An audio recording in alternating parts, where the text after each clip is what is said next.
자, 안녕하세요. 북수학 카페 여러분. 자, 오늘은 이제 저번 시간에 이어가지고 근세사 부분 들어갈게요. 자, 근세사 이제 들어가기 전에 지금까지 나온 기출 문제는 분석을 해볼게요. 자, 여기 이제 88페이지 보세요. 자, 근세사는 이제 조선 전기하고 조선 후기까지 이제 합쳐 있는 부분이기 때문에 상당히 많이 나왔어요. 그래서 그 매년 한 두세 문제 정도 조선사 부분에서 나왔다고 이제 보시면 되는데요. 자, 정치 부분을 보면 그 살인파에 대해서 좀 나왔어요. 그래서 살인파, 홍구파의 비교라든지 그 살인파의 등장 과정 이런 것들이 나오는데 요거는 예전에 많이 나왔는데 최근에는 나오지 않아요. 요 부분에는. 그 다음에 이제 그 제도사 부분에서 좀 볼 게 뭐냐면 의정부 서사제도하고 육조 직계제 부분이거든요. 그래서 의정부 서사제도 육조 직계제 내용이나 실시 시기, 과정 이런 것들이 나왔다. 예. 그 다음에 자주 나오는 또 부분이 최근에 나온 게 뭐냐면 조선시대 때 군사제도예요. 예, 여기 뭐 조선전기 군사제도만 적혀있는데 보호법이라든지 봉족제라든지 군역법이라든지 그런 것들은 시험 문제 자주 나오는 부분이니까 봐두시고요. 자, 그 다음에 조선시대 법전, 그래서 한 조선시대 건국대전을 중심으로 해갖고 조선시대 법제 그 제정의 원칙 같은 거 이런 것들이 나왔다는 거. 자, 그 다음에 분당의 인식, 그리고 이제 거기 밑에 예송논쟁이 이제 한번 재작년 문제에 나왔죠. 그래서 예송논쟁도 나왔고요. 그 다음에 이제 정치사에서 좀 눈여볼 게 뭐냐면 거기 이제 정조의 탕평 정책이 있어요. 그래서 정조의 탕평 정책 부분이 좀 많이 나왔고 그 외에도 정도전 관련돼서 조광조의 그 개혁 정치 이런 것들이 나왔고요. 그 다음에 여기 보면 이제 그 밑에는 그 여러 가지 자질구레한 게 좀 몇 분 나왔는데 그 좀 보면 이제 그 조선 외교 정책 부분하고 명문조사대론, 과거제도, 그 다음에 작가 그 등등 이런 것들이 나왔다는 거. 그 다음에 뒤에 넘어가서 경제 부분을 볼게요. 자, 경제 부분에서 이제 시험에 자주 나오는 건 어떤 부분이냐면 토지제도예요. 토지제도 변천 과정들. 그래서 공법이라든지 가전법 이런 것들이 시험 문제 나왔고, 그 다음에 매년 한 번씩 나오는 게 뭐냐면 그 조선 후기 때의 농업 상업 의 경제 발전 상황이죠. 그래갖고 여기 보면 조선 후기 농촌사회 변화라든지 그 다음에 이양법, 그 다음에 이제 여기 보면 이제 농업기술 발전, 동전 유통, 포구 등등등 여러 가지 이제 그 다음에 상업이나 상공업이나 그 다음에 그 이런 농업 발전 내용들이 나오는데 이거는 이제 자본주의 맹화론, 내재적 발전론에 입각해서 시험 문제 자주 나오는 것 같아요. 그 다음에 농소로서의 농사직설 이런 것들이 나왔다는 거. 자, 사회적인 측면을 볼 때는 거기 이제 자주 나오는 게 이제 항약이 많이 나오죠. 항약. 그래서 항약이 4번이 나왔어요. 항약의 주체에 관련된 수정항약, 사족항약 이런 것들이 나왔고, 그 다음에 17세기를 중심으로 해갖고 가족제도 변화 내용들 이거는 이제 고려시대하고 연결돼서 이제 좀 봐야 되고요. 그 다음에 이제 그 최근에 나오는 게 뭐냐면 조선후기 신분상승, 그 노비하고 그 다음에 이제 중인들의 형성. 이거 최근에 노비와 관련된 문제가 나왔죠. 좀 어렵게 나오는 문제가. 그 다음에 문화적인 측면을 보면 당연히 시탁자의 사상부이 나와요. 시탁사상. 예. 그래서 시탁사상을 좀 중농주의, 중상주의 학파를 중심으로 해서 파악을 해두시고, 그 다음에 많이 나온 게 요번에 시험 문제 나왔듯이 사학사 관련된 조선후기의 사학사, 그래서 역사 연구와 관련된 내용들이 좀 나왔다. 예. 그런 것들을 좀 봐주시면 될 것 같아요. 그래서 문화 부분은 거의 대부분 나오려면 그 정해져 있어요. 되게 어디에서 나오냐면 그 시탁자의 사상 부분하고 되게 조선시대 역사서 관련된 부분 여기에서 이제 왔다 갔다 하거든요. 나머지는 이제 조금씩만 나왔던 부분이고 간혹가다 이제 성량 물어보는 게 있어. 이양 사상 이런 특징들. 자, 그래서 이렇게 해서 이제 한번 정리해봤어요. 그래서 이 조선사 부분은 문제 비중이 상당히 되게 높은 부분이에요. 그래서 봐두셔야 되고 특히 이제 한국사 통론을 중심으로 해가지고 봐두시고 부족한 부분 특강이나 선생님 찾아서 보시는 것도 좋을 것 같아요. 그러면 고려 말부터 해서 조선 초기까지의 그 연말선초의 이제 정치적 변화를 먼저 통론해서 읽고 그 다음에 이제 테마 넘어갈게요. 자, 통계 몇 페이지 보시냐면요. 232페이지 펴보세요.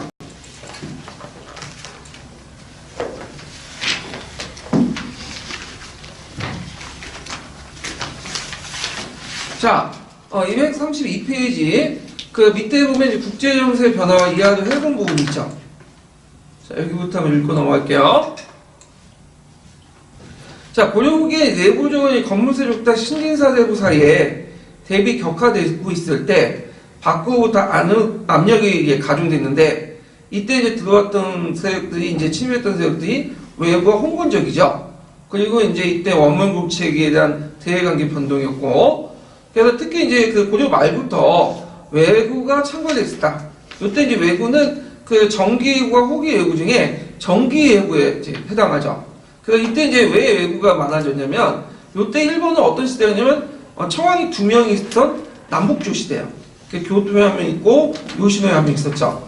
그래서 이 남북조 시대를 이제 전개했던 과정에서 휴슈 일대에서 이런 남조 세력과 북조 세력이 싸우게 되고, 그 과정에서 이제 식량이 모자르게 된 거예요.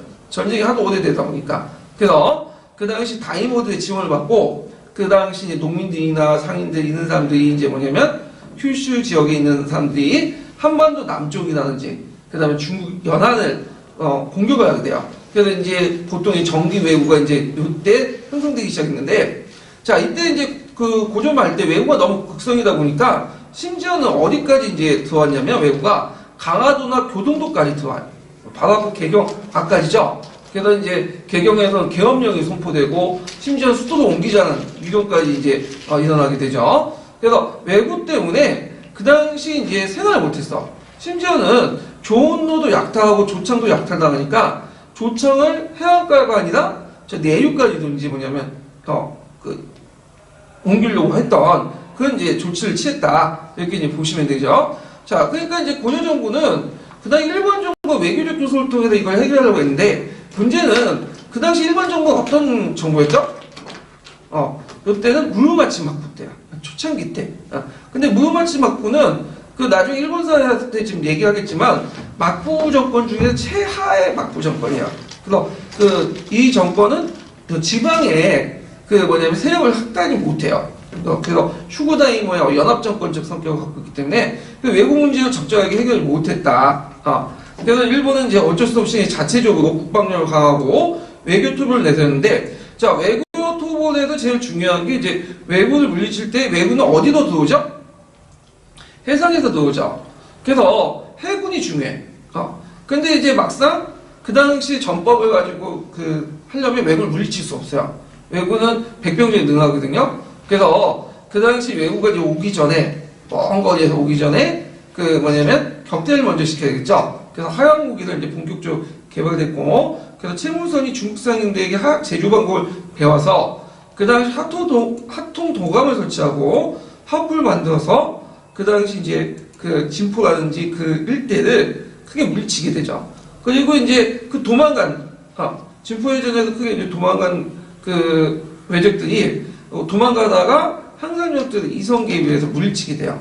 자, 그래서 있고, 그다음 박이가 우악 창왕 때 대만을 정벌하게 되죠. 이런 내용들. 자, 그다음 넘어가서 그다음 대륙국어도 이제 그 국민학교 홍건적이 쳐나는데, 이 홍건적은 이제 원 말기 때 등장했던 이제 한족들의 반란 세력들이죠. 그 여러 세력 중에 한 일파가 그 당시 이제 원에게 쫓겨가지고 요동을 이제 거쳐가지고 이제 고려를 침범하게 되고, 그래서 한때는 이제 2번 쳐들어왔죠. 그리고 한때는 이제 개경까지 함락하고, 왕이 어디까지 도망가냐면 안동까지 도망가는 그런 이제 사태가 일어나죠. 그래서 이제 그 당시 뭐 김득배라든지 이방실 등등 이런 사람들이 이제 크게 물리쳤고, 그 다음에 이제 또 하나의 변화는 대륙의 정사가 크게 변화가 돼요. 그래가지고 그 당시 그 강남에 주원장이라는 사람이 있었는데, 이 사람이 난경에 명을 세우고 원을 공격해서 대도를 함락시키고요, 원명 교체기를 이루어졌다. 자, 이때 이제 국민왕은 그 원나라 연호 대신에 명의 연호를 쓰게 되죠. 그렇지만 이제 국내에서도 친원 세력이 잔존해가고 외교 정책을 둘러싸고 이제 대립이 일어나는데, 그때 이제 친명파는 이제 신진사되고, 친원파는 원가 결탁 등 검문세 유들이 줄을 이뤘고 이런 친원과 친명의 대립 과정에서 공민왕이 이제 반대파에 의해서 시해되었죠. 자, 그때 이제 집권했던 사람이 누구냐면 이인임이라는 사람이야. 이인임. 그 다음에 이제 어린 우왕을 이제 앞세우고 즉위시키고 정권을 장악하게 되는데 이 이임의 정권 시기 때 외교 정책은 무슨 정책이냐면 일종의 중립 정책이다. 이렇게 보시면 돼요. 네. 이걸 양면 외교라고 하는데 어떤 책에는 친원 정책이라고 돼 있고 어떤 책에는 중립 외교 정책이라고 돼 있어요. 그럼 왜 그러냐면 그 전에 공민왕 때는 친명 정책을 추구했죠. 근데 문제는 명나라가 그 원나라를 이제 북쪽으로 쫓아내고 그 당시 북원이라는 나라죠. 북쪽으로 쫓아내고 이제 중원의 주인이니까 너무 고압적으로 나온 거야. 그래서 사신도 파견하면서 자주 파견하면서 예전 원나라가 요구했던 것들 있죠. 그 한관들이라든지 공료라든지 여러 가지 물자 이런 것들 요구하게 돼요. 그러니까 이제 고려 정부에서는 예전에 원나라가 더 낫다. 그래서 그 당시 명나라 횡포에 견제 차원에서 그 당시 이제 친원적인 정책을 이인민 정권에서 추구하게 되죠. 그래서 원나라 연호도 다시 쓰게 되고 그다음 북원과 또 뭐냐면 교류하면서 북원을 또 뭐냐면 그것도 책봉을 받고 그러니까 그 당시 이인민의 이런 그 정책들을 그래서 이제 사람에 따라서 친원 정책이라고 볼 수도 있고 또 뭐냐면 그 명하고 원하고 또 뭐냐 등거리 외교 정책을 이제 보는 측면에서 양면 외교 정책 이렇게 이제 보고 있는데요. 자, 하여튼 이때 친명과 친원파들의 어떤 대립이 이제 나타나는 게 뭐냐면 그 당시 이민이 그 당시 정도전에게 그 원나라 사신을 맞이하라고 내보냈는데 이 사람이 겁을 냈죠. 그래서 그 정도전이 그것 때문에 이민한테 찢겨가지고 나주도 7년 동안 유배를 가게 돼요. 이때 자, 하여튼 이런 시절이었고요. 자, 그 다음에 이제 우왕 때 제일 또 문제가 뭐냐면 천령이 설치 문제죠. 그래서 이제 그 당시 이제 쌍성 총괄부 옛 땅을 명의 천령이를 설치하려고 하니까 이걸 통해서 이제 그 둘러싸고 그 당시 내분이 일어났고 그래서 고조 정부는 일단은 그 당시 이제 채용의 건의를 받아가지고 그 위화도 해군을 위화도에 이제 채용의 건의를 받아갖고 이제 명나라를 치게 되죠. 요동 정부를 하게 되는데 자, 이때 이제 반대했던 사람이 여러분도 알다시피 이성계죠. 그래서 이성계가 그 다음 위화도에서 그 뭐냐면 군대를 이끌고 해군을 하게 되고 그리고 채용을 제거하고 우왕을 축출한 다음에 정치적 실권을 장악해서 그 조선을 건국하는 결정 계기를 마련했다. 이 내용들이 이제 234페이지에 있어요.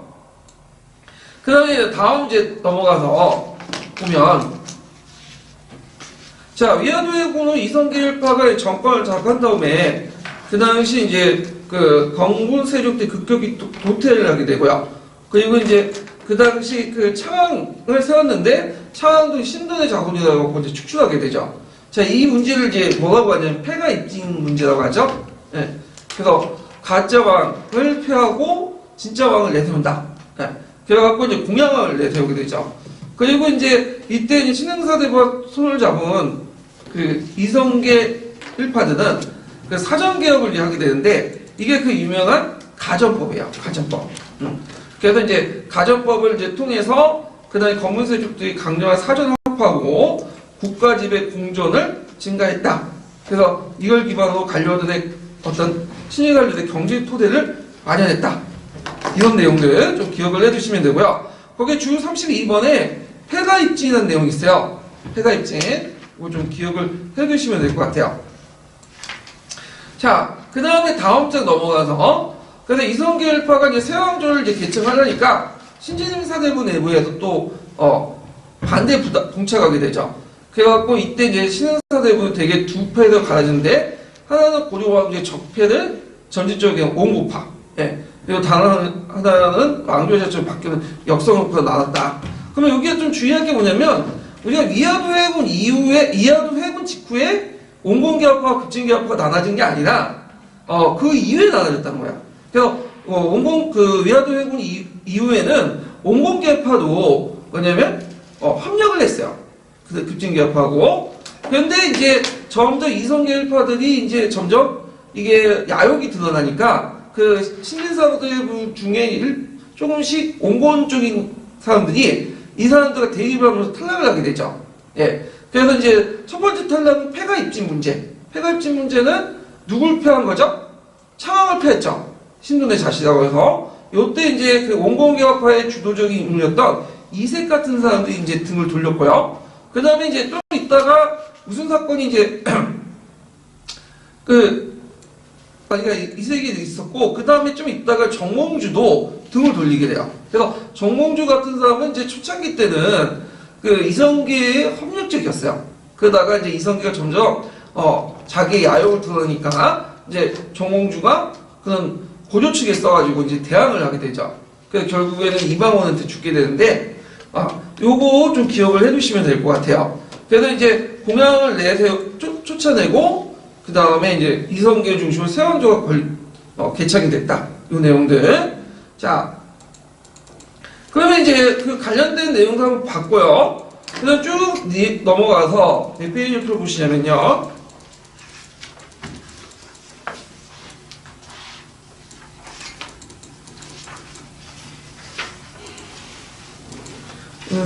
그 다음 페이지 몇 페이지냐?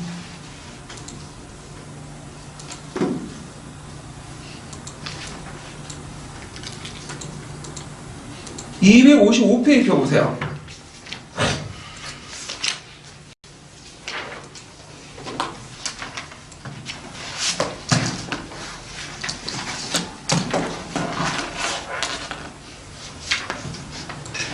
자, 위화도해군과의 사전개혁을 통해서 정치, 경제, 실권을 장악한 이성계는 정몽주 등 반대색을 제거하고 공양으로부터 선양을 받아서 왕위에 오르게 되는데, 이게 이제 조선의 태조죠. 태조 정책이 쭉 나와요.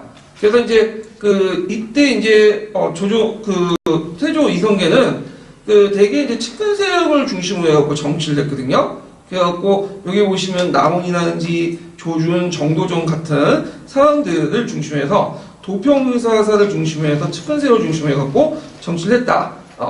그래서 이제 도평의사사의 공식적 승낙을 받고 이런 이제 정통성을 확보하려고 했다는 거. 그 다음에 이제 태조가 이제 즉위하고 나서 태조는 이제 고려시대 때 법제와 문물을 그대로 따르겠다. 이런 식으로 이제 선포를 하고 민심을 회유했고요. 그 다음에 이제 이런 걸 통해서 새로운 정치적 기반을 조성하려고 했다는 거. 그 다음에 이제 이후 이제 그 사람은 여러 가지 권력구조 개편을 하는데, 자, 이때 이제 도평의사사를 약화시키고, 그 다음에 이제 의용 친권위를 설치하죠. 예전에 한번 시험문이 나왔던 건데, 그리고 이제 의용 친권을 설치하고 의용 친권을 다시 의용 상공부로 확대 개편했는데, 이때 이제 중심적 역할을 했던 사람이 누구냐면 이성계예요. 이걸 통해서 중앙군을 강화시키려고 했죠. 이 부분은 나중에 좀 더 설명할게요. 그래서 이제 의용 상공부 설치는 도평의사사의 기능을 약화시키는 조치였다. 그래서 군정은 의용 상공부에게 하고, 그 다음에 중추원의 군정기구 허명화도, 그 다음에 도평의사사의 기능 중에 국무기능을 소홀시켰다. 이런 것들 좀 기억을 해주시면 되고, 자, 그 다음에 태조는 문물관리의 선반, 임용제도를 새로 수입을 했고요. 그래서 이제 이듬해 묵가, 그 다음에 이가 등 7가를 이제 성립이 되죠. 이렇게. 그래서 직무 중심의 어떤 지배층을 재평성 용도로 나온 것이었다. 이렇게 있고요. 그다음 통치기구 개편에서 이제 볼 게 뭐냐면 지방제도 조치인데, 거기에 보면 태조 2년에 간차세제도를 이제 복구하고요. 그 다음에 거기에 중앙정부에 대한 지방에 대한 통제를 강화시키고, 6분간 이상의 참상관을 고정시키고, 그래서 주연을 통합시키는 등 여러 가지 이제 정책들을 하게 되는데, 여기 눈여볼 게 뭐냐면 항소부곡이 있죠. 항소부곡에 수령을 파견했다. 그래서 모든 지역에 수령을 파견했다. 이거 항소부곡을 없앴다는 거죠. 예. 그래서 요거 예전에 한번 시험문이 나왔으니까 좀 기억을 해두시는 게 좋을 것 같아요. 그 다음에 또 세왕조 개초로 마지막 달락 보면 국호 개정과 국토의 신정 같은 내용이 있죠. 그래서 그 당시 태조는 신명 4대 정책 노선에 입각해서 명태조에게 즉위와 함께 조선이나 한영 중에 어느 국호를 정할 것을 요청을 하게 돼요. 그래서 이제 조선이나 국호가 정해지죠. 예.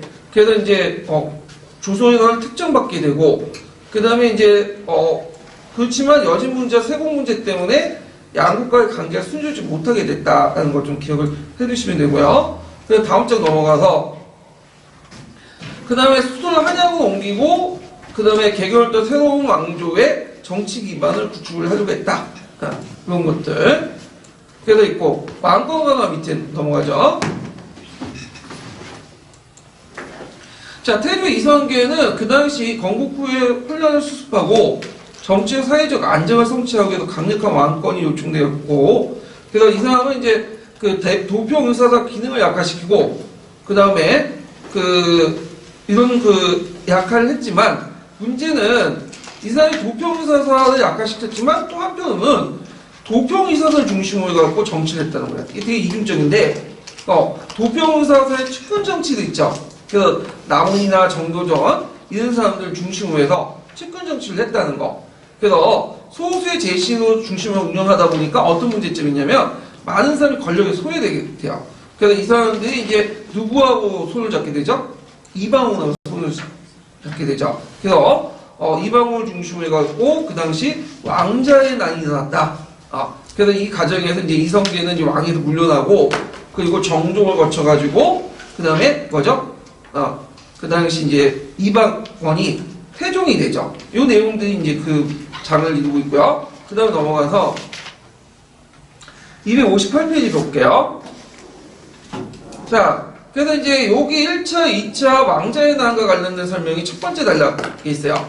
그래서 이 내용들 좀 보시면 되고, 쭉 넘어가서 세 번째 단락 볼게요. 자, 세 번째 단락을 이제 보면 이제 그 태종의 정책 등이 나와요. 그래서 여기 보면 정종과 관련된 내용인데, 실제 정종 때 그 내용들은 태종의 정책이라고 보시면 돼요. 태종이 그날 실권을 장악하고 있었죠. 그래서 이제 태종은 즉위 초에 위험상국을 설치해요. 국무를 장악하게 하고 군사권 통력을 깨렸으나 훔친 사병 양성 그대로 허용했는데, 이것이 이제 나중에 문제가 될 수 있는 소지가 있죠. 그래서 이제 정도전에 이제 그 요청을 받아서 나름대로 사병을 혹파하려고 했어요. 그렇지만 요때 누가 반발했냐면 망자들이 반발했죠. 특히 이방원들이. 그렇지만 이방원이 막상 실권을 장악하니까 어떻게 사병 혹파를 할 수밖에 없었죠. 그래서 이 사람들이 사병 혹파를 하고 동시에 여러 가지 간제 개편을 했다. 그래서 이방원 태종의 간제 개편과 관련된 내용이 예전에 시험 문제 쭉 나왔어요. 그래서 거기 이제 그 조선시대 때는 건국 초다 보니까 고려의 간제를 그대로 이어받았죠. 그렇지만 또 새로운 간제를 만들 필요가 있잖아요. 그러다 보니까 여러 간제들이 되게 복잡하게 왔다 갔다 해. 이름도 많이 바뀌고. 그래서 이런 내용들이 이제 좀 적어놨는데, 자, 마지막 단락을 보면요. 방언은 사병의 혹파를 하는 동시에 간제를 개혁하고 도평사사를 폐지하고 의정부를 세웠으며 중추원 역시 폐지하고 그 직무를 의흥상공부에 이제 소속시켰다. 그래서 태조 때 의흥상공을 국무를 점당한 도평사사 그 기능이 축소되었지만 그 당시 문화부 3사 중추원 고관절 구성자 합의고 남았는데, 이것을 태종 때 의정부하고 의흥상공부로 이렇게 나눴죠. 근데 여기에도 이제 볼게 이제 의정부의 정부기능, 의흥상공부의 군사기능 이렇게 나눴는데, 문제는 이 의정부를 이제 중심으로 해갖고 나름대로 하려고 그 태종 때 의정부 서사제도를 실시했죠. 근데 오히려 의정부가 커지니까 어떻게 해요? 의정부를 안 되겠다 해가지고 의정부 대신 권력을 어디로 넘기려고 하죠? 육조. 그래서 육조 직계제를 실시하려고 했다. 이런 것들 좀 기억을 해두시면 될 것 같아요. 자, 그래서 이제 그 밑에 넘어가서 259페이지에 보면 여러 간제 개편이 나와요. 그래서 이제 요 내용도 있는데 요거 한번 읽고 넘어가서 이제 본격적으로 이제 내용 들어가 볼게요. 몇 페이지냐면 그 259페이지 두 번째 단락 있죠. 요게 좀 복잡한데 일단 암기는 해두세요. 왜 암기를 해두냐면 예전에 기출문에 나왔어요, 이 부분이. 네. 그래서 여기 좀 암기는 해주실 필요 있는데, 약간 이제 뭐냐면 좀 어렵게 나오면 뭐 간직 개편 내놓고 이렇게 뭐 그 간증명 써라, 간증명 써라 이런 식의 나올 수가 있거든요. 그러면 누가 읽어보실까요, 저쪽? 예. 방언이요. 방언이 드디어 정종 2년 11월에 왕위를 물려받으니 이가 태종이다. 왕위에 오른 태종은 재차 관제개혁을 추진하여 왕권의 강화를 도모하였다. 즉 1401년에 문화부를 폐지하고 그 구성원을 분리시켜 제시는 의정부에서 국가선물을 총괄하게 하고 낭사는 신설한 사관원으로 편성하였다. 삼사는 사평부로 개편하여 의정부의 합자에서 제외시켰으며 외흥상금부는 승추부로 계칭하고 군무의회도 왕명 출납을 관장케 하여 종래 준추원과 같은 성격의 기구로 만들었다가 2년 뒤에는 다시 상군도 총재부로 부활시켰다. 이어서 1405년에는 세 번째 관제개혁을 단행하였다. 이때에는 사평부를 호주에 합병시키고 승추부를 폐지하여 군무를 병주에서 관장하도록 하였으므로 종래 네? 한자 어떻게 됩니까? 상서사요. 그래서 상서사에서 맡아오던 인사의 기능을 2조와 병조에 기술시켜 6조의 기능을 강화하고 정부의 성무를 6조에 분담시켰으니 이제야 고려의 유제를 완전히 청산하고 새로운 조선의 정치기구를 갖추었던 것이다. 이해에 결행된 한양으로의 환도는 이와 같은 개편을 통해 왕권이 확립된 기반 위에서 이루어진 것이었다. 이후 조선의 국도는 500년 동안 그대로 한양에 존속되었다. 그 후 1414년에는 6조가 각각 담당 국무를 의정부를 통하지 않고 국왕에게 직접 보고하는 6조 직계제가 확립됨으로써 의정부 중심의 권한은 대폭 축소되고 6조의 직권 확대와 더불어 왕권의 강화를 보게 되었다. 이로써 조선왕조의 기반이 확립되고 전제왕권이 성립되기에 이른 것이다. 예. 자, 그래서 이제 좀 보고요. 자, 그 다음에 이제, 그래서 그 밑에는 이제, 거기 육조직계제가 확립됐다는 내용이 있고, 그 다음에 이제, 근데 육조직계 확립대 관련된 내용은 예전 시험 문제 나왔어요. 이 부분만 떼가서요. 그래서 이 부분은 나중에 좀 더 자세히 얘기를 할게요. 그러면 이제 태조와 세종의 정책을 이제 테마에서 이제 중심으로 해갖고 이제 좀 자세히 살펴볼게요. 자, 90페이지 펴보세요. 자, 8편 90페이지 이제 내용을 이제 보면요. 자, 태조의 이제 업적은 이제 뭐냐면, 이 태조는 누구와 누구의 지지를 받고 이제 건국했냐면, 신진사대부와 농민의 지지를 받고 이제 조선이라는 나라를 건국했죠. 그래서 이제, 수도를 개성에서 한양으로 이제 천도하게 돼요. 일단, 개성에서 한양으로 천도한 이유는, 일단 개성이 500년 동안 누구의 도읍지였어요? 고려의 도읍지였죠. 그러다 보니까, 건국하고 나서 자기 반대파들이 너무 많은 거야. 속으로는, 겉은 드러내지 못하지만, 속으로는 이놈 어떻게 하는가 딱 두고 보자. 그런 사람들이 많겠죠. 그래서 새로운 도읍지 옮겨서 자신의 왕권을, 그 조선왕조의 어떤 개국의 어떤 기틀을 마련하려고 했어요.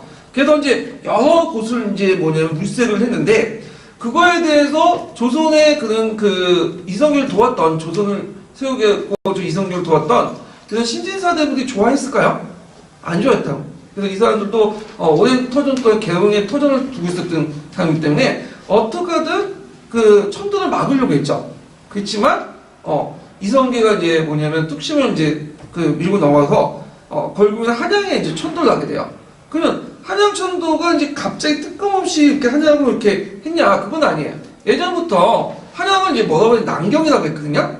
이 난경이라고 했고 항양 명당설이라든지 난경 청도설이라든지 그런 것들이 있었어. 그래서 계속 뭐냐면 고려 중기 때부터 그 다음에 고려 후기 때부터 계속 한양을 이제 천도하자는 그런 의견이 있었는데, 그럼 여기서 주의할 게 뭐냐면 한양을 천도한 이유 중에 하나가 우리가 이제 알고 있는 난경기지설 이렇게 얘기하고 있는데 실제 난경기지설은 아니에요.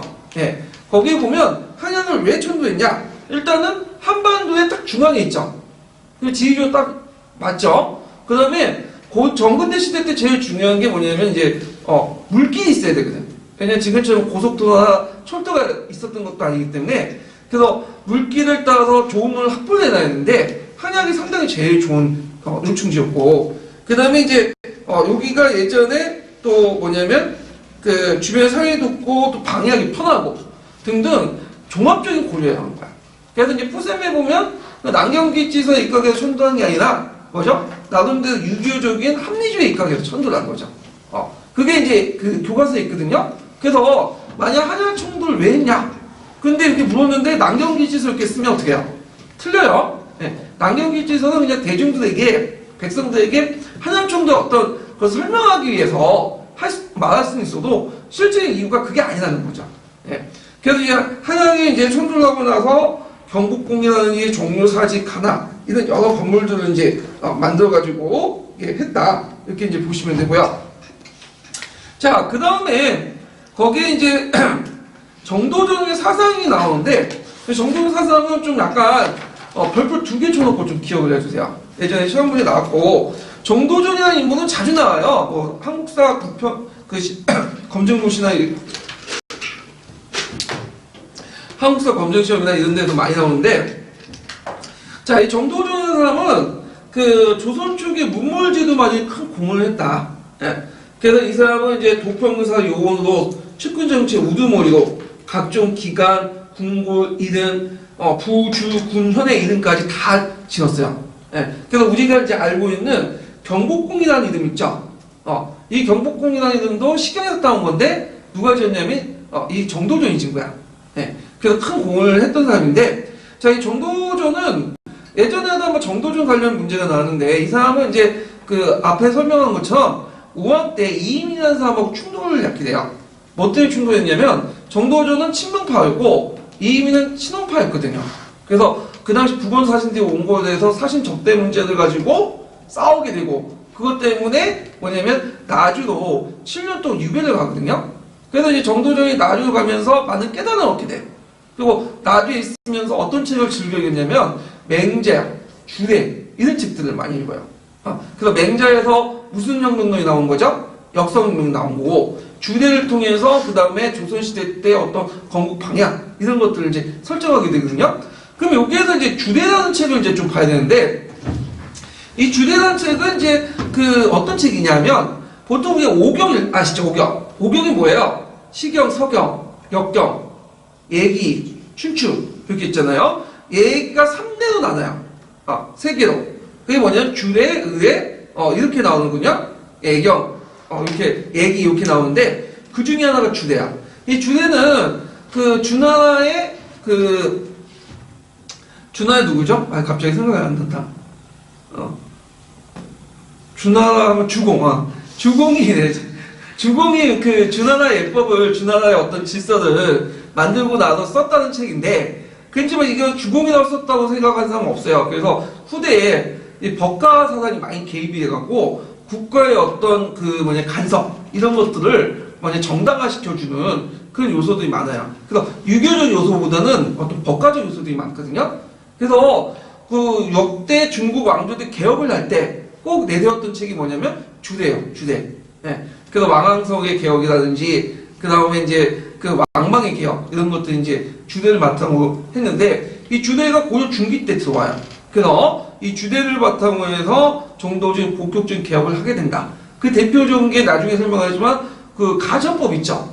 이 가전법을 할 때도 그 주례의 공개념 이런 것들이 많이 이제 개입을 하게 되죠. 이런 것들 좀 이따 설명하고요. 그래서 이 사람이 이제 유명한 책들을 여러 가지 썼는데 그 중에 이제 뭐냐면 그 상봉직이라는 책이 있어요. 상봉직. 예. 상봉직은 그 당시 정도전이 여러 책들을 묶어놓은 거야. 그 상봉직 안에 무슨 책이 있냐면 조선건국전이라는 책이 있어요. 예. 그래서 이 조선건국전에서 이제 민본적 통치구경을 이제 제시를 했는데, 자, 이 조선건국전은 예전에도 한번 시험 문제 나왔죠. 이거는 우리나라 그 조선시대 때 최초의 법전이에요. 그렇지만 공식법전은 아니죠. 사천이죠. 그렇지만 후대에 큰 영향을 미친 법전이 조선건국전인데 거기에 이제 뭘 내세웠냐면 그 왕의 역할과 그 다음에 재상의 역할에 대해서 얘기해요. 그래서 이 사람이 이제 얘기를 뭐라고 얘기하냐면 왕은 그렇게 뛰어날 수 없다. 왕은 이제 세습직이기 때문에 왕 중에서도 뛰어난 사람도 있지만 멍청한 사람도 있을 거 아니야. 그래서 왕을 중심으로 해서 정치하면 안 된다는 거야. 그 누굴 중심으로 하냐? 재상을 중심으로 정치해라. 그래서 재상이 위로는 임금을 맡들고 모든 그 아래는 백가를 통과하면서 만민을 이제 다스리는 중책을 부여하는데 예전에 이제 어떤 문제가 나왔냐면 왕의 역할과 재상의 역할 싸 이런 것들을 얘기를 하죠. 그래서 이 정도전은 왕권 중심이 아니라 신권 중심이야. 신권 중심. 그리고 정도전은 중앙집권을 강화하죠. 그렇지만 중앙집권을 강화한다고 모두 왕권을 강화한다는 의미는 아니에요. 중앙집권은 뭐죠? 중앙과 지방의 권한 중에 어느 걸 더 커지는 거야? 중앙을. 그렇지만 이 사람은 중앙집권을 강화하되 다만 누구 중심이죠? 이거를 누가 중심으로 해요? 신하, 재상을 중심으로 하는 거예요. 근데 이에 반해서 이 정도전과 반대했던 사람이 누구예요? 이방원이죠. 이방원은 중앙집권 강한 거 맞아. 그렇지만 이 사람은 누가 중심이야? 왕권 중심이죠. 그러다 보니까 둘이 뭐예요? 충돌하게 되고 그때 이제 1차 왕자의 날을 거쳐가지고 정도전이 죽게 되는 그런 이제 그 일이 일어나는데 자 이래서 이제 이 사람은 정도전의 사상은 이제 이런 그 총재론에서 그런 재상의 역할을 되게 강조하는 그런 것들을 내세웠고 결국에는 정치 이념상 이런 정치 이념이 어디에 반영되냐면 의정부 서사제도에 반영되죠. 예, 이런 것들 좀 기억을 해두시는 게 좋을 것 같아요. 그래서 예전에 뭐 정도적 사상 관련돼서 이제 문제 나왔고, 자, 그 다음에 태조 때 이제 했던 정책 중에 하나가 뭐냐면, 도평의사사를 약화시키는 거죠. 그래서 이제 이 사람은 이제 판의상군부, 그 군사와 도평의사 정부 이렇게 나누는데, 도평의사는 고조 말기 때 권위 있는 기관이야. 그래서 이성계조차도 자신이 이제 왕위를 즉위하거나 이런 과정에서 누구의 허락을 받았죠? 도평의사사의 허락을 받고 도평의사사의 허락을 받고 즉위하게 돼. 그만큼 이제 권위 있는 기관인데 그래서 이제 도평의사사는 정무 기능만 하고 그 다음에 군사 기능으로 이제 뭘 하냐면 황희용 상군부를 설치하죠. 네, 이렇게 해서 군사 기능으로 이렇게 분담을 시킨다. 그렇지만 주의할 것은 도평의사사 약화시킴에도 불구하고 실제 정치는 어디에서 하냐면 또 도평의사사에서. 네. 그래서 도평의사사의 재신들을 중심으로 정치를 하죠. 그래서 여기에서 이제 정도전, 조전, 남원 같은 일부 소수 재신들 중심으로 이제 정치를 하게 되는 거야. 측근 정치를 하게 되니까 그 조선의 건국에 참여했던 많은 사람들이 어떻게 될까요? 소외당하죠. 그러니까 이제 이 소외당한 사람들을 끌어모은 사람이 누구죠? 이방원이야. 그래서 나중에 이방원이 정권을 이제 탈취할 수 있는 배경에 이르게 됐다. 이렇게 이제 보시면 되죠. 그 다음에 군사제도와 관련된 내용인데, 자, 군사제도 관련된 내용 별표 2개 쳐놓으세요. 예전에 시험 문제 나왔죠? 자, 여기에 보면 이제 그 조선 초기 때 그 가지가 뭐냐면 중앙군을 개편하고 사병을 확보하는 거야. 네. 그래서 이 사병에 대해서 좀 얘기를 해볼게요. 사병이라는 건 왜 형성됐냐면, 고려 말기 때 그 당시 그 홍고적하고 누가 많았어요? 왜구가 많았죠. 그래서 그걸 물리치는 과정에서 특수한 어떤 그 부대 형태가 등장했어요. 그게 이제 뭐냐면 그 원수를 이제 중심으로 해가지고 이제 지방에 올라온 군대들을 통솔하는 거거든요. 그 원수란 건 뭐냐면 그 지방의 군대를 통솔하는 최고 높은 사람이 원수라는 사람이에요. 원수제인데 그리고 그 밑에 이제 지방에 동원된 사람들은 이제 뭐냐면 그 시위패라는 사람이 있어요. 시위패. 시위패가 이제 팩이라고 해가지고 시위패를 동원할 수 있는 명부가 있는데 그 명부를 누가 장악했냐면 원수가 장악했어요. 원수가. 그런데 이 원수들의 그 군사력을 갖고 있다 보니까 이 사람들에 의해서 어떻게 될까요? 정치가 좌우되게 되거든요. 예. 그런데 이제 이 원수 중에 대표적인 사람이 2명 있어요. 누구냐면 최영하고 이성계죠. 예. 그래서 최영과 이성계가 이제 싸우는데 누가 이제 지게 돼요. 최영이 지게 되고 이성계가 이제 군권을 완전히 장악하잖아요. 그래서 이 이성계가 이제 그 시위패들을 이제 그 장악할 수 있는 그 패기들 자기 측근들에게 나눠줘. 그리고 원수란 명칭을 뭘로 이제 바뀌냐면 절제사라는 명칭으로 바꿔버려요. 그렇지만 그 조선 초기 때 이 절제사들은 그 고려기 때 어디로 내려온 거야? 원수직을 계속 계승한 거죠. 근데 문제는 절제사들이 자기가 이제 시위패를 동원해서 패기를 장악하고 있기 때문에 자기 필요에 따라 정책도 간섭할 수 있어. 그래서 이 시위패들이 되게 보면 절제사에 뭐가 되냐면 사병이 되는 거야. 사병. 자, 그래서 이 사병을 확보할 필요가 있는 거야. 그러면 이 사병을 확보해서 어디에 이제 기속시킬 필요가 있죠? 중앙군에 기속시킬 필요가 있죠. 그러면 그 당시에 중앙군은 이제 좀 보면 2군 6이라는 게 있어요. 중앙군이. 자, 2군 6위는 고려시대 때 거죠. 근데 이 고려시대 건데 이걸 좀 고려 말기 때 2군 6위가 어떻게 돼요? 흐뭇하잖아. 그래가지고 고려 말기 때 이걸 폐지시키고 2군 6위를 합쳐가지고 매일 놓냐면 10일 놓았어요. 12. 이게 중앙군이야. 근데 문제는 중앙군이 힘이 약해요. 상당히. 그리고 한쪽으로는 중앙에 온 부대, 모아놓은 이제 지방에서 올라온 부대들이 있는데, 이 부대를 뭐라고 했죠? 시위군이라고 했죠. 이 시위군들의 권한을 갖고 있는 사람이 누구예요? 절제사잖아요. 이 절제사들이 이 시위군을 완전히 장악하고 있고, 이군 10위 중에 상당수가 또 뭐냐면 시위군이 그 10위를 많이 차지하게 돼요. 그래서 이 절제사들은 주로 어떤 사람들이냐?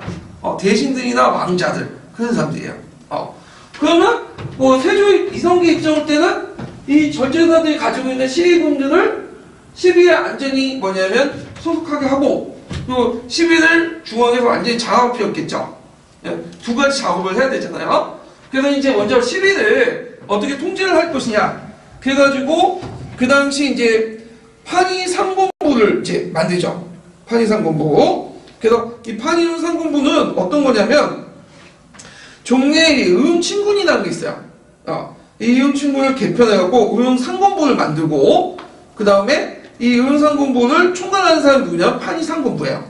예. 그 사람을 누구를 임명하냐면 정도전을 임명해요. 정도전. 그래서 정도전을 임명해서 그 당시 이제 그 뭐냐면 요 10위들을 장악을 하죠. 부대들. 그리고 부대를 장악하고 나서 그 절제사들 가지고 시위군을 어디에 편입시키려고 하냐면 여기 10위에 편입시키려고 해요.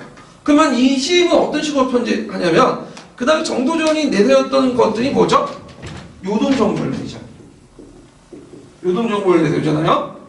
그럼 군대를 강화시킬 필요가 있겠죠. 그래서 정도전이 뭘 이제 만드는 진법이라는 것들을 만들어. 이 진법은 뭐냐면 군대를 동원해서 훈련시키는 방법을 적어놓은 책이에요. 예. 그래서 이제 이 진법에 의해서 이제 훈련을 자기가 시키는 거야. 누굴 시키죠? 시위군을 동원해서. 시위군들을 동원해갖고 요동정벌이라는 명목으로 진법에 따라서 훈련을 계속 시켜. 그러면 이걸 계속 하다 보면 지휘권이 이제 절제사관이나 누구 넘어가는 거죠? 그 정도전한테 넘어가는 거죠. 판의상권부에게 넘어가면서 자연스럽게 시위군이 시비에 편지되는 방법을 채택했던 거죠. 그러면서 사병을 허파하려고 했는데 문제는 이 절제사 중에 상당수가 누구냐면 그 왕자들이 많아. 그럼 이 왕자들이 자기 그 쫄따구들이 그 정도전에 동원돼가지고 훈련받는 모습들 좋아했겠어요? 싫어하죠. 그 특히 이제 이방원이 되게 불만이 많았던 거죠. 네. 그래서 나중에 1차 왕자에 일어난 이유 중에 여러 이유가 있겠지만 이 사병학파하고 관련된 것도 많아요. 근데 문제는 이방원이 막상 이제 권력을 장악하니까 또 어떻게 해요? 사병을 허파해야 되겠죠. 자신의 권력을 강화시키기 위해서는. 그래서 정도전을 반대했지만 이방원이 딱 정도전을 제거하고 실권을 장악할 때 그 정책들 보면 거의 70~80%가 누구 정책을 그대 따랐냐면 정도전의 정책을 그대 따른 거야. 그래서 이런 것들 좀 기억을 해두실 필요 있고, 그러면 그 당시 왜 요동정벌을 내세웠냐, 이방원이, 정도전이 실제 요동정벌 할 마음이 있는가는 학자들의 의견이 많아요. 근데 확실한 거는 요동정벌 내세워서 뭐죠? 군대를 장악하려고 했던 거죠. 사방을 허파하고. 예. 그래서 이런 것들을 좀 기억을 해주시면 된다. 그래서 지금 북한의 김정은도 그 미국을 깨부 시작하잖아요. 핵으로. 근데 실제로 김정은이 미국하고 싸우면 어떻게 되겠어요? 자기 당한 거 알아. 그렇기 때문에 이거는 대내용보다는 대내용이지. 그래서 이런 걸 내세워서 그 김정은의 반대 세력들을 이제 무마시키고, 그리고 뭐냐면 북한 주민들을 제가 통솔하겠다는 거야. 통제하겠다는 거죠. 그런 거 이제 연결시켜서 보시면 되겠죠. 그래서 이 내용들이 예전에 한번 시험 문제 나왔기 때문에 외워두세요. 예. 자, 그러면 이 10위는 나중에 이제 14로 변경이 되고요. 예. 14로 변경되는데 태조 때 변경되는 거야. 예. 태조 때 변경되고 그 다음에 14가 12사로 바뀌고 태종 때, 그 다음에 세종 때 또 14로 바뀌고, 그 다음에 문종 때 5사로 바뀌고, 그 다음에 그 세조 때 이제 5위. 조선전기의 중앙부를 뭐라고 하죠? 5위라고 하죠. 그런 식으로 이제 변천된다.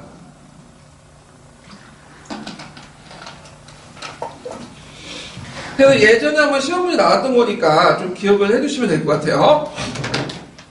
자, 그 다음에 여기에 보면 이제 그 문무관리 선발과 임용제도를 수립하게 되는데, 자, 아까 이제 책에서 읽은 것처럼 무과, 이과 등 실과로 정리돼요. 그래서 문과, 무과, 의과, 역과, 음연과, 이과, 무능과. 예, 이 필요 없겠죠. 그러면 요게 여기에서 좀 봐줄 건 뭐냐면, 자, 무가가 형성됐다, 무가가. 그래서 무가가 공양 3년에 신설된 후에 다시 확립된 거죠. 그래서 문무가가 성립되면서 양반제도가 확립됐다. 이렇게 이제 보시면 되고요. 그 다음에 조선시대 때 가거제의 특징은, 임용제의 특징은 아무리 문음제도라도 시험을 보고 들어가는 거야. 예. 예전에 고려시대는 문음이나 음서는 그냥 갔죠. 근데 그 조선시대 때 시험 봐야 돼. 이게 특징이야. 무조건 시험을 봐야 돼. 형식적으로도. 자, 이거는 나중에 좀 얘기를 하고요. 자, 지방제도 개편 부분도 이제 보면 간찰사 제도를 복구시키고요. 그리고 또 이제 여기 보면 간찰사 복구를 이제 제도를 복구시키고 그 각도에 전임 행정관을 배치해서 이제 중앙정부의 지방에 대한 통제를 강화시키죠. 이걸 통해서. 그 다음에 수령의 자격을 예전에 좀 낮았는데 찬상관을 고정시켜. 찬상관을 고정시킨 건 뭘까요? 수령의 권한을 높인다는 거예요. 수령의 권한을. 그 다음에 향소 부곡수를 혁파했다. 그래서 향소 부곡수를 혁파했다는 것은 뭐냐? 그것은 이제는 종전의 고려 말기 때 거둔 부곡민의 어떤 항쟁들의 결과를 받아들였다는 거죠. 요게 시험 문제 나왔어요. 한번 기출문제. 그 다음 9년제를 개편했다. 자, 이때 9년제 개편의 큰 틀은 뭐냐면, 고려시대 때는 9년제가 어떤 틀이었죠? 신분적인 틀이었죠.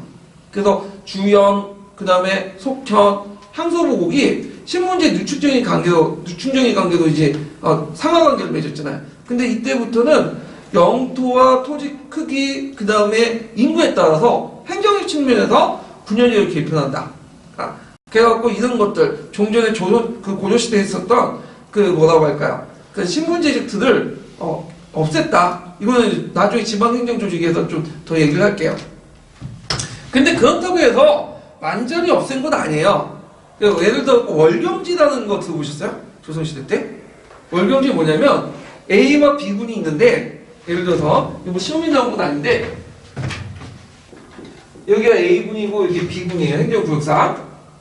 근데 A군의 행정구역에서 있는데 그러면 여기가 따로 B군 안에 A군이 행정구역이 편집돼 있어. 그러니까 오늘 말하면 성남시가 있는데 서울시 안에 성남시 영역이 있는 거야. 가dar보니까. 그래서 이런 식의 있거나 그다음 경합상입지였고 B군이 만약에 A군이 있으면 안에 들어와서 B군의 영역이 완전히 들어가 있는 부분이 있어요. 개 이빨이 이렇게 해갖고 이렇게 삐져나온 것처럼 한쪽에 삐져나오는 곳이 있어. 좀 합리를 설명하기 이런 게 좀 남아있긴 있는데 하여튼 나름대로 뭐냐면 합리적으로 개편하려고 했다. 예. 자, 그 다음 태종을 보죠. 태종.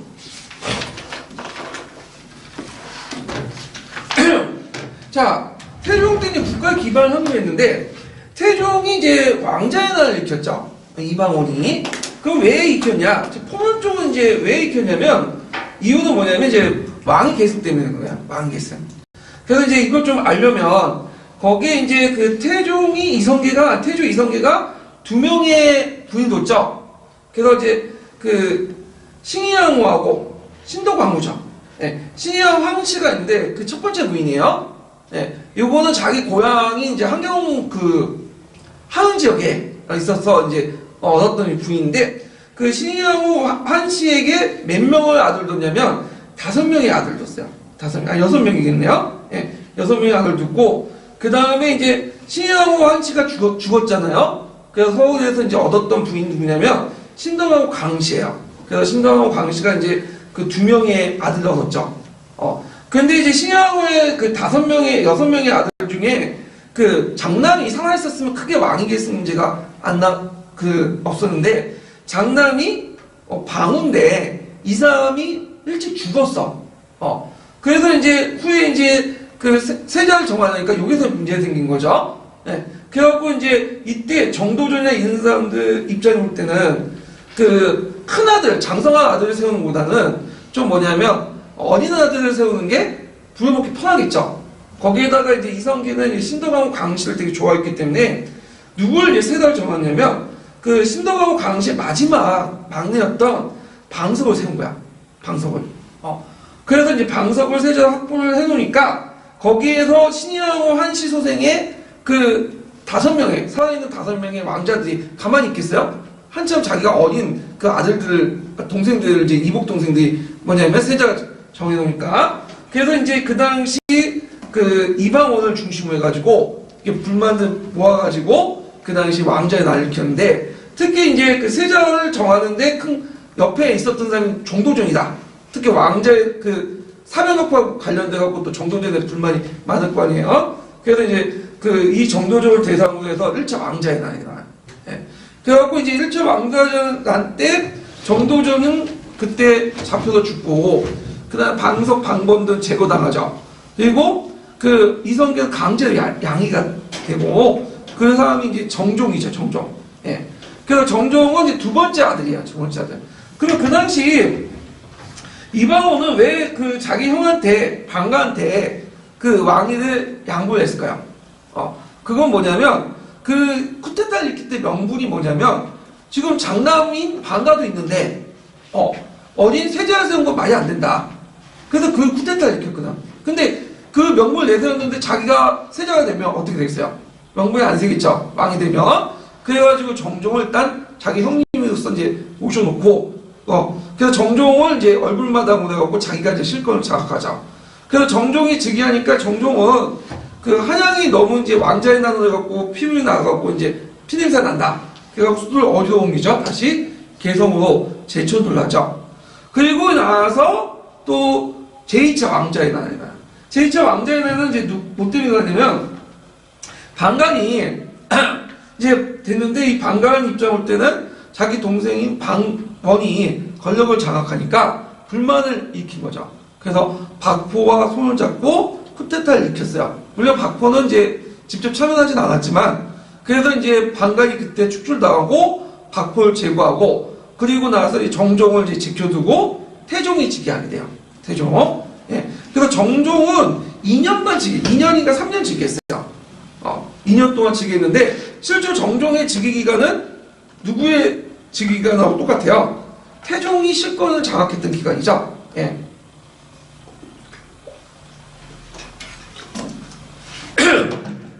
정종은 그 지금은 정종이라고 하지만 그 당시에 정종이라고 부르지 않았어요. 묘가 그 당시는 없었기 때문에 공정왕이라고 불렸거든요. 예. 그래서 정종이라는 묘가 생긴 건 언제냐면 한창 후대 숙종 때야, 숙종 때. 그래서 이제 있는데, 하여튼 그래가지고 이제 태종이 즉위하게 됐다. 태종은 이제 왕권을 강화시켰다. 그래서 이제 왕권 강화시킨 정책 내용을 보면요, 공신을 견제했고, 특히 공신과 외척 세력들을 수총을 했죠. 그래서 이 태종은 자기의 외척들을 다 죽였어. 네, 그래서 여느 민씨 집안 있죠. 민무질 이런 사람들 죽이고, 그다음 심지어는 그 세종의 외척 같은 심원 같은 사람도 죽이고, 그리고 공신 세력도 좀 틈이 있으면 다 잡아서 죽이고. 근데 이제 이 태종의 이제 왕권 강화 정책 좀 눈여볼 게 뭐냐면, 이 사람은 공신과 외척 세력을 제거하는 대신에 대신 세력들을 정치를 맡겼거든요. 그러니까 자기의 측근 세력인 어떤 측근 세력보다는 공적 기관 있죠. 공적 기관을 중심으로 해갖고 정치를 하려고 했던 사람이야. 그래서 태종에 대해서 훗날 그렇게 말이 안 많아. 이 사람은 비판 그렇게 안 받고 있는데, 근데 나중에 즉위한 세조라는 사람 있죠. 근데 이 세조라는 사람도 왕권 강화를 내세우잖아요. 근데 이 사람은 방향이 달라. 이 사람은 그 자신의 종친과 공신을 중심으로 해서 정치를 하죠. 그리고 거기에 이제 대신 같은 외부의 어떤 행정관료 세력들은 배제시키잖아요. 그러니까 공적인 정치보다는 최순실처럼 뭐예요? 비선 조직이죠. 왕권 강화를 하죠. 그래서 나중에 세조가 욕을 많이 먹은 거예요. 그래서 똑같은 왕권 강화 정책이라도 방향이 달라요. 이런 것들. 그래서 이제 나중에 태종이 죽고 나서 세종이 정치할 때는 측근 세력이 없어요. 세종은 철저하게 뭐죠? 국가의 공식적인 조직에 따라서 하게 되는데, 이거 누가 마련해줬냐면 태종이 마련했어. 태종 때 사전에 욕을 얻어먹더라도 어떻게 다 제거시켜 버린 거죠. 자, 그 다음에 아까 언급했던 태종 때 사병제도가 폐지됐고, 그다음 신문고를 이제 설치했는데 이거는 이제 반항세력 제거 목적이었는데 실제적으로 크게 운영을 못했어요. 예. 주로 이제 백성들 신문고를 이제 이용한 게 아니라 그 당시 이제 검문 세력들 있죠. 이런 사람들이 신문고를 많이 이용했는데 왜 그 이용을 많이 했냐면 그 당시 그 노비 문제 때문에 그래요. 노비 문제. 노비 양정 사업 같은 게 있었거든요. 그래서 노비 문제 때문에 재판을 해갖고 억울하다고 하는 많은 이제 권력가들이 신문고를 많이 이용했다. 그래서 국회가 폐지됐어요. 예. 그 다음에 이제 도평의사사가 완전히 폐지됐다. 도평의사가 폐지되고 정무적 기능을 누구한테 맡겼죠? 의정부한테 맡기죠. 의정부는 정종 2년 때 만들어진 거예요. 근데 정종 2년 때 만들어지면 실제로 누가 만들었다고 보시면 돼요? 세종이 만들었다고 보시면 되죠. 그래서 의정부 대신들에게 권력을 일단 주죠. 그래서 의정부 서사제들 실시했지만 이게 의정부가 점점 커지니까 권력을 누구한테 또 넘겨요? 육조한테 넘기죠. 그래서 육조 직계를 실시하고 이 부분 나중에 좀 더 언급할게요.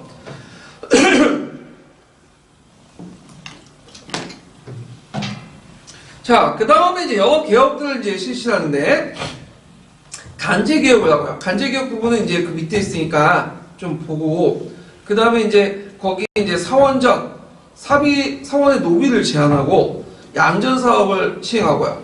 그 다음 호패법을 이제 실시했다. 네. 그래서 이 호패법은 대신들을 견제하는 목적인데 왜 대신들을 견제하는 목적이냐면 호패를 통해서 양민을 정확하게 파악하기 위해서. 그러니까 대신들이 가지고 있는 예민들 있죠. 예속민들. 이들을 이제 정확히 파악해서 국가가 뭐냐면 이들을 파악해서 그 국가의 국민으로 만들려는 그런 정책인데 제가 됐을까요? 안 됐을까요? 안 됐어. 네. 이 호패법은 태종 때 만들어놓고 또 폐지됐다가 또 언제 또 만들어지죠? 세조 때 만들어져. 그러다가 또 폐지돼요. 그러니까 이 호패법은 그 당시 그렇게 뭐냐면 환영받은 제도가 아니었어. 네. 그래서 호패를 이제 만들면 일단 어디로 가죠? 호패를 만들면 가나에 가서 만들 거 아니야.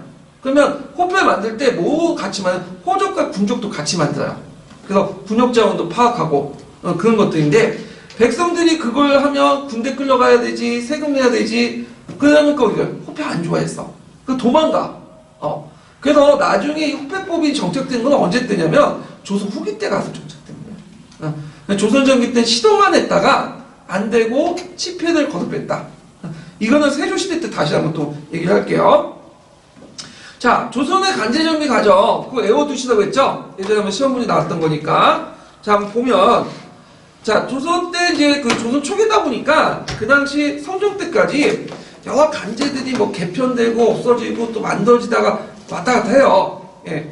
그래서 그 내용들을 좀 보면 자, 일단 문화부라는 그 뭐냐면 고려시대 간제가 있었죠. 그래서 문화부의 재신을 의정부로 그리고 낭사를 사관으로 분리시켜요.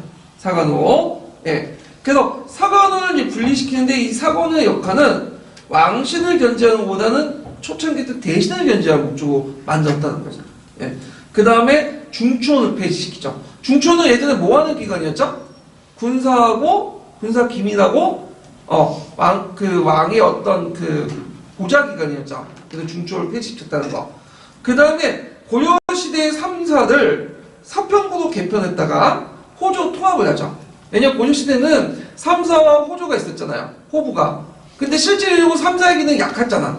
그러니까 이제 아예 조선시대 때는 호부로 호조도 통합이 되고요. 그 다음 의원상군부가 나중에 이제 뭘로 바뀌냐면 승추부로 개칭이 돼요. 승추부.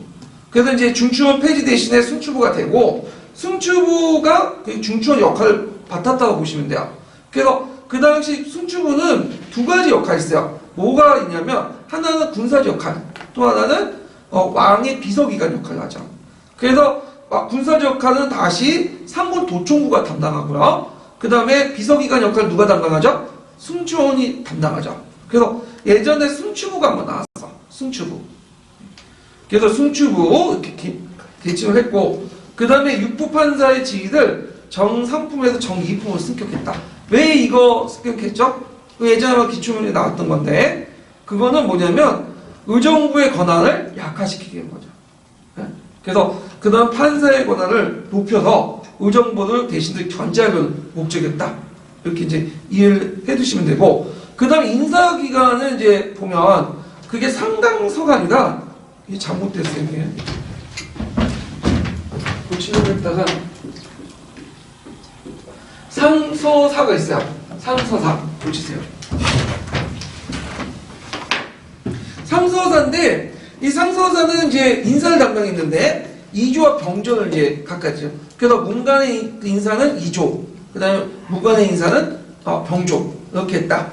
그래서 이렇게 있는데 좀 힘드시겠지만 외워두시는 것도 좋을 것 같아요. 그래서 예전에 시험 문제 나왔던 것이 승추구이거든요. 잠깐 있었던 기구인데 그것 좀 외워두시고, 자, 그 다음에 이제 10년도 기출문제 나왔던 건데, 이제 10년도 기출문제 어떤 문제가 나왔냐면 태종시대 때 그 이사일정 가정 두 가지가 있었죠. 하나가 의정부 서사제도, 또 하나가 육조직계제죠. 의정부 서사제는 몇 년에서 몇 년? 1년에서 태종 1년부터 4년까지. 그러다가 이제 육조직계제가 했는데 육조직계제가 곧바로 실시돼 곧바로 이제 반영되지 못했죠. 그래서 4년부터 14년까지 뭐냐면 그 가동을 거쳤다가 완전히 정립된 것은 언제 때냐? 태종 14년 때요. 요 부분은 나중에 좀 뒤에 장을 따로 마련해갖고 얘기를 하기도 하고요. 그 다음에 제도를 정비해서 오부학당을 설치하고, 그래서 이제 그때 세종 때 국학당이 폐지돼서 사부학당이 되고요. 그 다음에 그 주자소를 설치해서 그 다음 개미자를 만들어요. 개미자는 뭐냐면 지금 보면 이제 한글 워드를 보면 여러 가지 글자 포인트가 나오잖아요. 그 중에 그 뭐냐 국가에서 공식적으로 이와 같이 국가가 공식적으로 뭐냐 청동 활자들을 만들어가지고 만든 표준 활자가 있어. 이게 개미자예요, 개미자. 그 다음에 이제 그 고려 공양왕 때를 계승해서 상서성을 만들어서 저하를 발행했다. 그렇지만 이 저하는 유통되지 않았다. 그런 것들 좀 기억을 해두시면 돼요. 그 외에도 뭐 고려 말기 때 시작된 도축제를 강화하거나, 그 다음에 여기는 없는데 이게 있어요. 이게 이제 후대에 이제 큰 문제가 됐던 법인데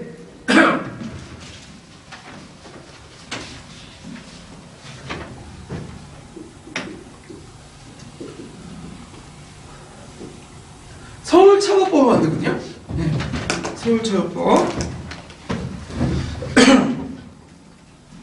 그래서 서울차법법이 이제 어떤 문제점이 일어나냐면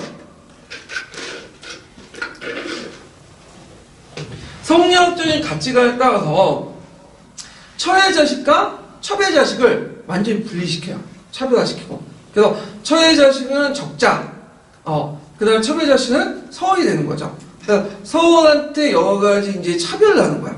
그것을 이제 합법화 시켜놓고 나중에 건국대전에 반영되죠. 무슨 이름으로 서울건국부로 반영되게 되는데, 그래갖고 예전에는 고려시대 때는 그게 차별이 없었어. 그래서 똑같은 부인은 다 똑같은 부인이지 무슨 처나 첩이라는 그런 개념도 없었고 잘. 그래서 이제 이때부터 차별하게 돼요. 그러면서 이때 이제 문제가 생긴 거야. 왜냐면 예전에 그런 관념이 없었는데 갑자기 생긴 거 아니에요? 그래서 자기가 처의 자식이냐 첩의 자식 가지고 논쟁을 하게 돼요. 그리고 뭐 법적 다툼을 하게 되고. 왜냐면 그래야지, 그게 만약에 중요한 게 뭐냐면 그거에 따라 자신의 지위가 달라지거든.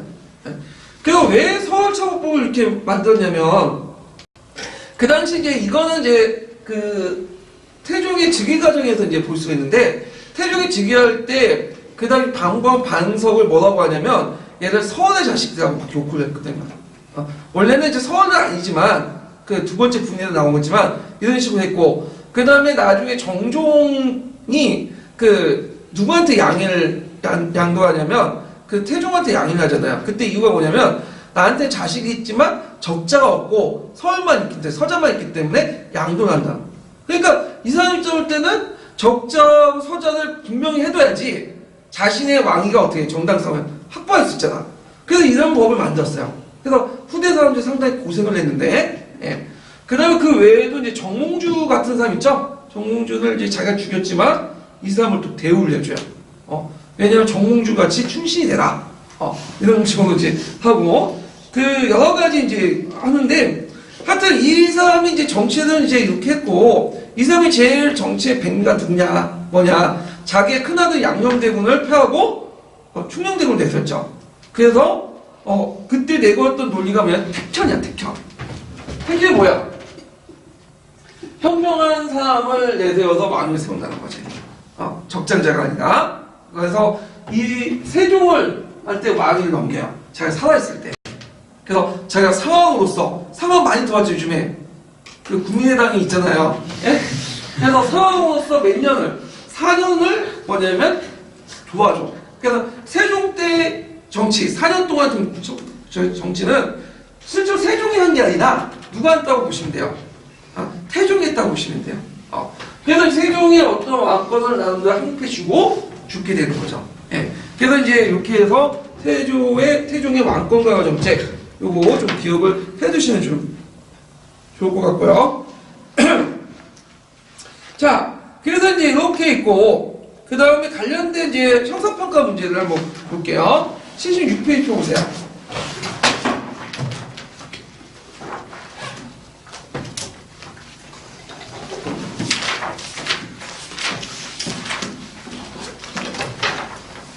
자, 76페이지 31번 문제.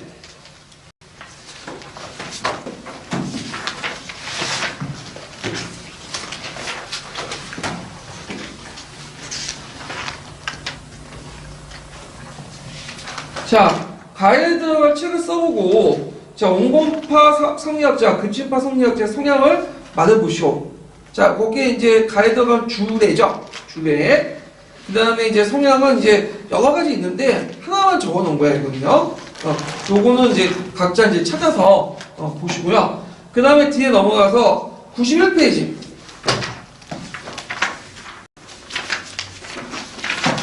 자, 91페이지 보면, 잠깐만요.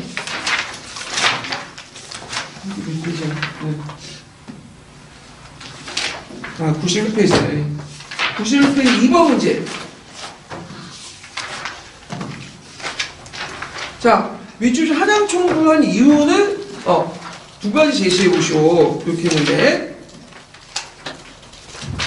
자, 고려 공양할 때 왕위를 물려가는 이성계는 즉위 다음에 국호를 조선이라 정하고 뒤이어 한양으로 도를 옮겨 나라의 기틀을 세웠다. 그래서 이게 이제 교과서에 있는 내용인데, 자, 한반도의 중앙에 위치한 한양은 남쪽에 한강을 끼고 있었고 수도통이 요충지였고, 그 다음에 문화적으로는 초기 백제의 수도였고, 고구려 신라를 지배를 거치며 삼국의 문화가 융합되어 지방색이 적은 곳이기 때문이다. 이렇게 쓰시면 되고, 그냥 조선이라는 나라도 누굴 계승했다는 거죠? 네, 고조선, 단곤조선을 계승했다는 거죠. 그래서 조선이라는 나라도 있다는 것들. 근데 조선이라는 나라도 많이 쓰여요. 네. 그래서 고조선부터 시작해서 조선. 그럼 지금도 북한도 뭐야? 조선인민공화국이라 하잖아. 네. TV조선도 있고 이렇게 많이 쓰이는데, 하여튼 조선이라는 나라 좀 국호를 이제 기억을 해두시면 돼요. 그래서 이 조선이라는 나라도 누구의 그 선택을 받았냐면 명나 태종. 예. 그래서 홍무제였죠. 그래서 이제 홍무제가 이제 한테 조선과 한영 두 가지를 올렸는데 조선을 선택했다는 거죠. 근데 그 조선을 선택하는 거 올릴 것 같아요. 왜냐면 예전부터 중국에서 많이 알려진 그 지명이 조선이었거든요. 그러니까 조선이라는 국호를 이렇게 선택하게 한 것은 홍무제가 선택한 것보다는 조선이 선택했다. 이렇게 이제 보시면 될 것 같아요. 우리나라에서 그렇게 올렸다. 이렇게 이제 보시면 되겠죠. 자, 그 다음에 뒤에 이제 세종과 세조의 정책인데 이걸 좀 쉬었다 할게요.